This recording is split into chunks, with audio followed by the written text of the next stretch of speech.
I am Jeffrey Bilbays in a Christmas special in Broken Crescent, a mod for Medieval 2 Total War Kingdoms characterized by a strict area of recruitment system and a tough economy.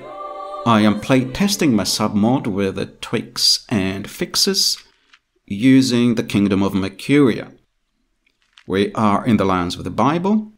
Our king, Basileios, has invaded the Nile Delta. He has conquered Cairo and is now besieging Bilbays.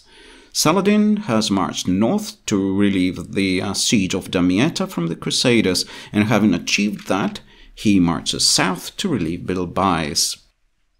Some sound clips are missing. You have to bear with me until I can fix those. The garrison of Bilbays sallies out. Here's Saladin.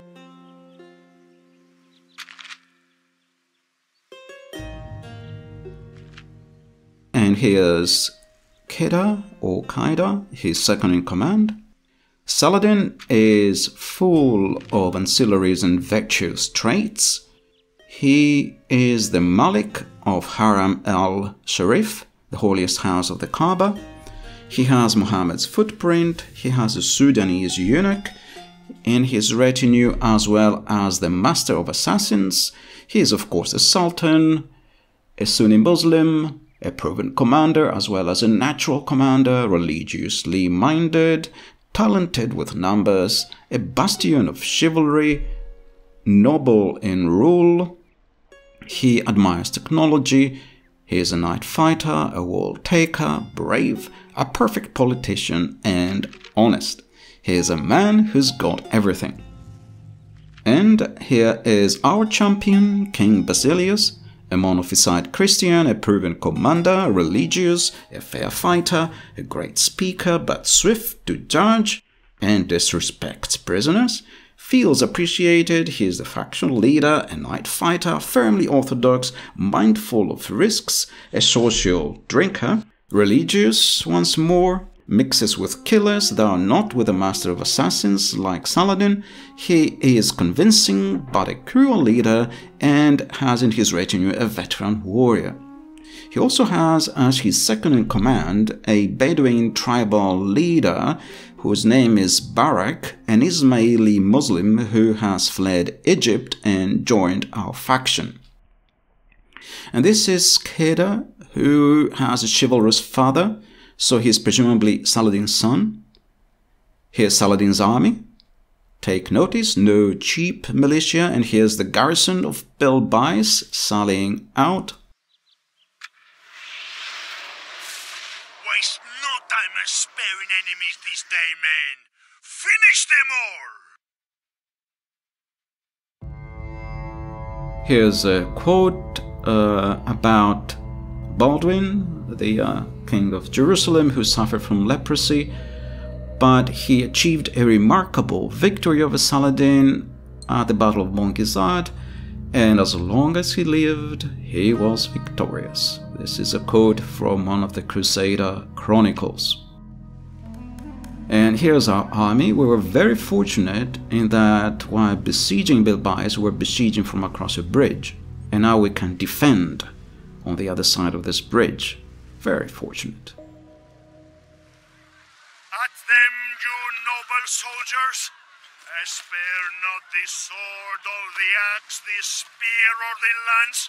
A moment's work, and all will be won!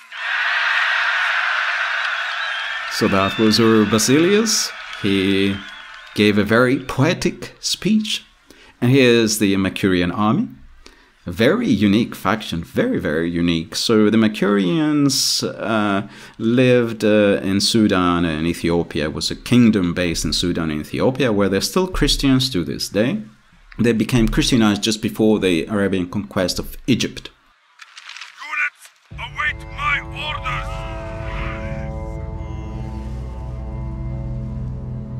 So here's our army. We're defending across this bridge. Our men are getting organized into a U shape at the bottom of the bridge on this side. And Saladin's army is now crossing the river over this bridge. So here's Saladin's army, and one of the new things in my submod is battle dust. There's no battle dust in standard Broken Crescent, but a little bit of battle dust makes battles more cinematic. Saladin is leading a very colorful army, and they have opened fire on their advance. We've opened fire from our side as well, first with the catapults. And now a rain of javelins and arrows is falling on the Ayyubid army, and they've broken the Ayyubid charge. That was very successful, and the catapults are scoring some very critical hits. The rain of arrows and javelins and catapult shots continues. One of the camel units has been routed. A lot of these camel riders have gone down. They are trying to rout through our men. A very bad idea. So all enemy cavalry units have been destroyed, and here's one of the enemy generals in the center. He looks a little bit like Saladin from the movie Kingdom of Heaven. He looks a little bit older, but otherwise similar to Saladin. And this is not necessarily Saladin. All Egyptian generals look the same, look like that. This is probably his son, Khedr, because he doesn't have the flag of an army commander. So he's probably his son. And he's joined the fray. You can perhaps see him on the right, swinging his sword. Our catapults are scoring more critical hits. We've routed some enemy units that are routing through our men.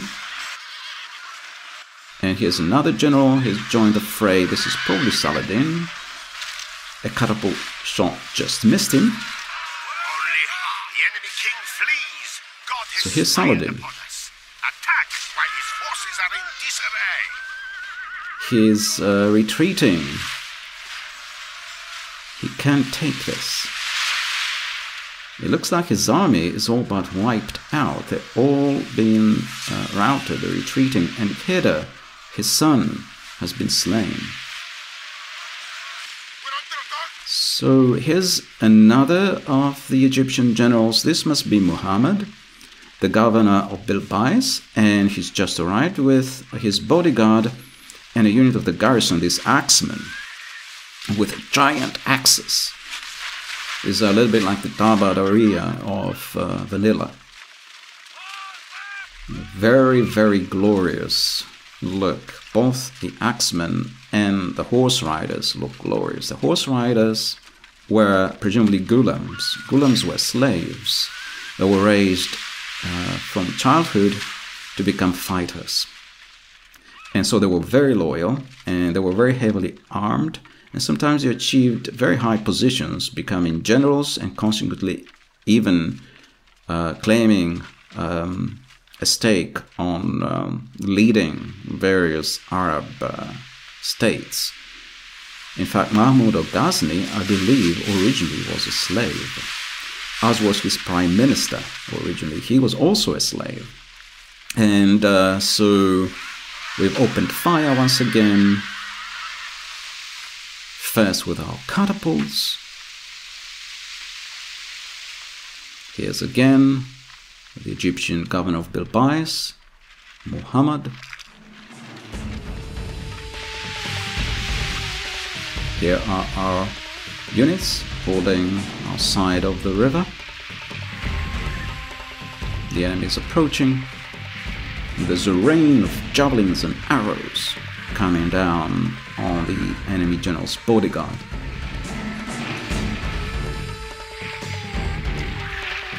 And here's the enemy general, Muhammad. He's fighting very bravely.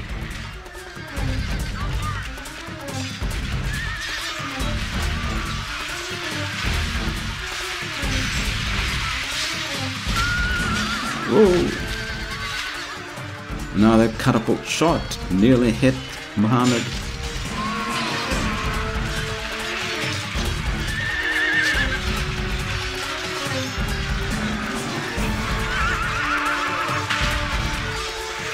More catapult shots It seems only the enemy general is fighting here, and he's confronted by a wall of spears. Doesn't look like a very good idea to push on this side.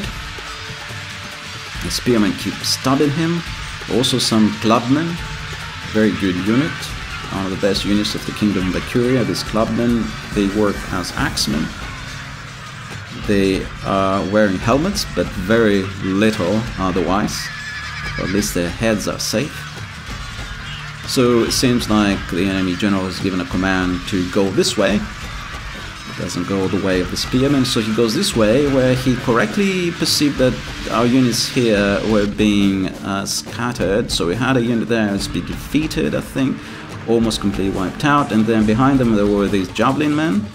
So he's attacked the javelin men, very clever move. And he could have escaped, but he didn't. So he decided to stick with his men and fight on. So he's engaged now in a melee with his javelin men. We've sent some light cavalry to slow him down. The cavalry is not really much of a match for him, but at least they can slow him down. They have lost half their men. And the enemy has lost half their men. Here's the enemy general fighting on bravely. He's engaged in a duel.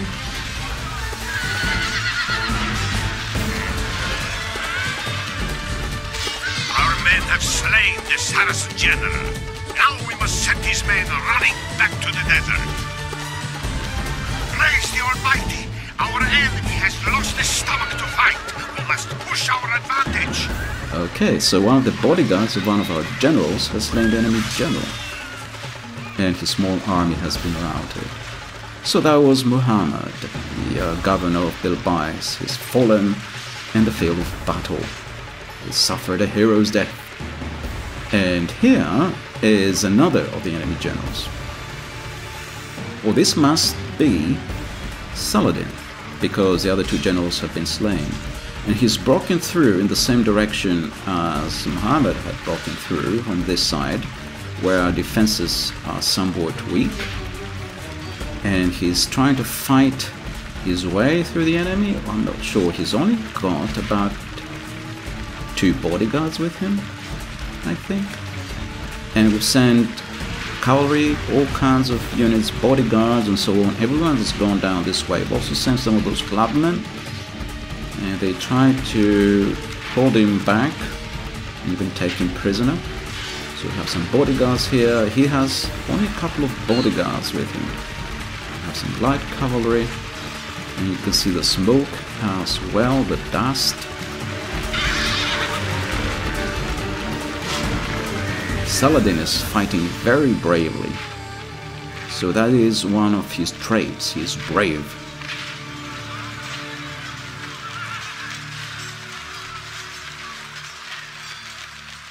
And he's taking down quite a few of our men. He's swinging his sword about. He nearly cut the head of one of his own bodyguards. He's thrown a couple of our men on the ground.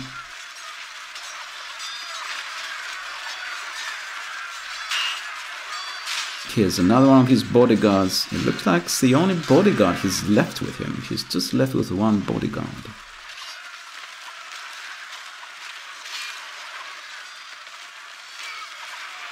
So perhaps we can take him prisoner. It will be a shame if he dies.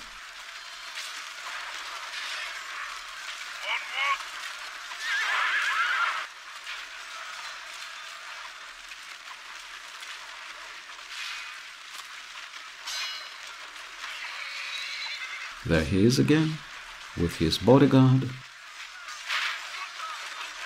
He's fighting one against hundreds. It looks like practically his entire army has been routed. He may have one unit still fighting. There's one unit that is surrounded, and he's gone down. He's gone down, so Saladin has fallen. There was no announcement, so there are some sounds missing from... There he is, Saladin. There's some sounds missing from the battles as well, from the campaign, from the strat map. So something that needs to be fixed in this mod. So that was the last of the enemy army, and the few remaining units are now being chased down as they are routing. Here's some of our light cavalry.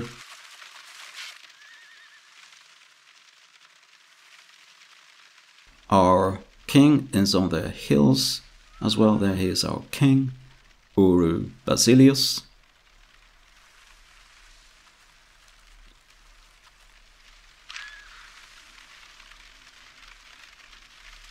The enemy army has been completely destroyed. We're trying to stop them from retreating back into Bilbays. Here's our king with his large red purplish shield with a giant cross on it.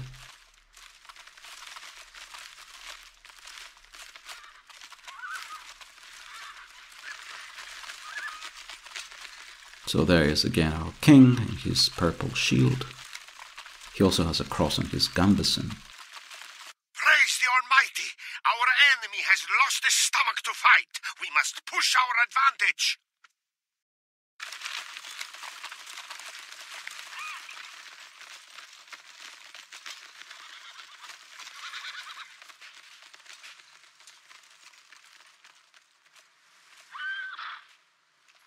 By the Lord above, our foe has been much humbled.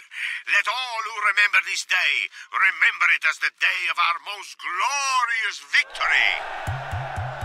So, a very glorious victory. We lost 244 men, mostly militia, but defeated the Ayyubids and caught Saladin prisoner.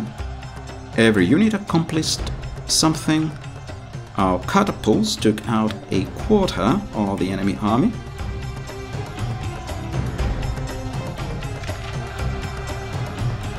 So you can see a very glorious victory. The enemy lost about 800 men. This is again Basileios in his purple red shield with a big cross.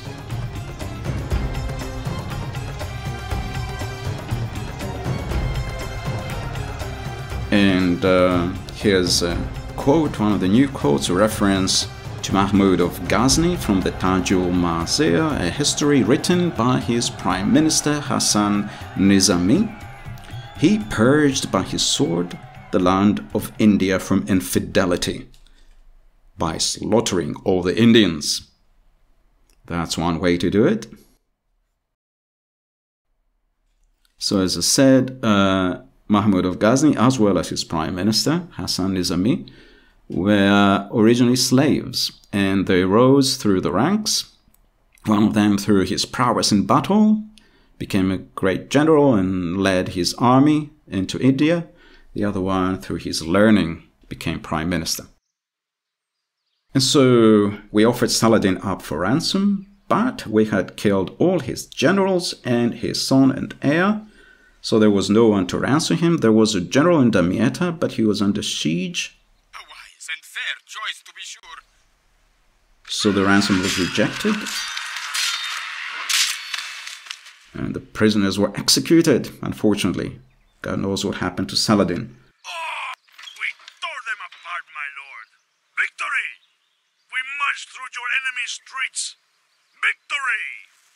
We sacked Bilbays. Normally I do not sack settlements unless they are from a different culture or religion. The Crusaders have led again siege on Damietta, where the last Ayyubid faction member is hauled in. So we've nearly conquered all of Egypt. Christianity has triumphed. Our enemy lies defeated.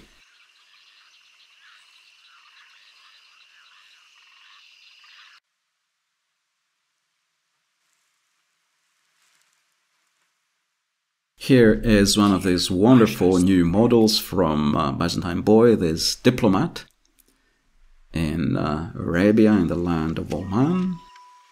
So I will not really continue with episodes of this campaign. This is just to take a taste of how Broken Crescent goes and a little bit of a look on my submod. So the enemy army has been routed by Basileios. Here are some of the new quotes. The worth of what was found in the temple exceeded 2 million dinars. The number of the slain exceeded 50,000. That's a quote from one of the chronicles on the conquest of India, a Muslim chronicle. The Raj of Benares advanced with an army countless as the grains of the sand. Again by Hassan Nizami, the Prime Minister of Mahmud of Ghazni. And a Hindu quote, beyond the power of sword and fire, beyond the power of waters and winds, the spirit is everlasting. From the Bhagavad Gita. A very different approach to war. Thank you for watching.